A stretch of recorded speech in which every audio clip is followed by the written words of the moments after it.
Hello everyone! So today magbi-builder gel overlay tayo. So tinuruan ko si Joy kung paano gumamit ng jar type builder gel para sa overlay ng nails. So kung matatandaan natin sa mga classes ko, ang pag-overlay ay ang paglagay ng enhancement sa taas ng natural nails natin para ito ay mas tumibay.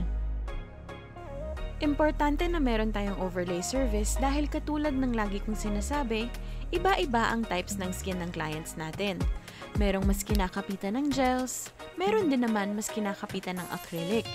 Pero usually, basta tama ang pag-prep natin, nakakayanan naman tumagal ang kahit anong enhancement natin sa kuko. Pero bakit nga ba tayo nag-overlay?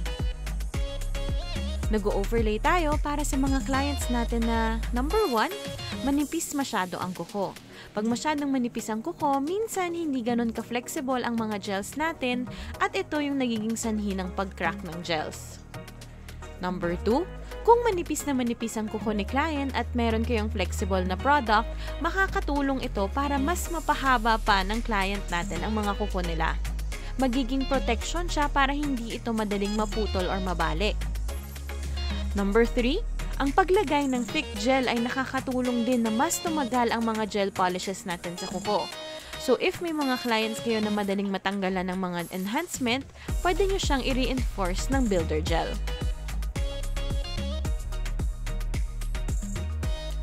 Step 1, linisin natin ng mabuti ang kuko ng client natin. Kasama na dito ang pag-push ng cuticles, pagtanggal ng dry skin at pag-etch ng nail plate. Pati na rin ang paglagay ng dehydrator at primer. Tandaan, hindi lahat ng clients ay nagpapanipper or nagpapatanggal ng dry skin. Pwede rin kayong gumamit ng e-file for dry manicure. So for the nail overlay, usually ang ginagamit ko na ring base coat is the same product as my builder gel. But for this video, maglalagay lang tayo ng base coat kasi pwede naman. So, ang next step natin ay ang paglagay ng base coat para hindi madaling bumagsak yung gel layer na ipapatong natin. Next step tayo. So, if nahihirapan pa kayo sa consistency ng mga gels nyo, pwede kayong gumawa ng slip layer. Yung slip layer ay isang very thin application of your builder gel at hindi nyo muna to i-cure. Dito kasi kakapit yung ipapatong natin later na gel pag nagfe-feathering technique na tayo.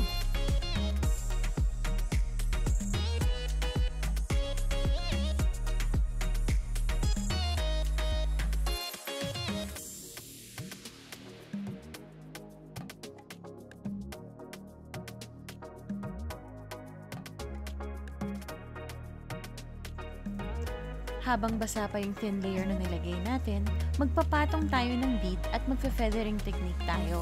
Ito yung pag-usog natin ng brush ng magaan na magaan para mahila lamang yung gel natin. Hindi natin dapat idikit ang brush sa mismong nail plate. Makakatulong ito para magkaroon ng structure na maganda ang enhancement natin.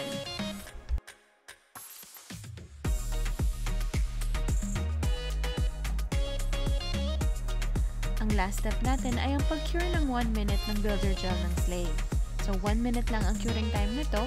And if kailangan yung lagyan ng gel polish, pwede na kayong mag-apply ng 2 coats of gel polish, then lalagyan nyo na to ng top coat. So itong top coat na gamit ko, hindi na siya kailangan punasan dahil non-wipe siya. So after nun, pwede na kayong mag-cuticle oil at tapos na ang inyong builder gel overlay. So, sana may natutunan kayo. Thank you for watching and see you sa next video.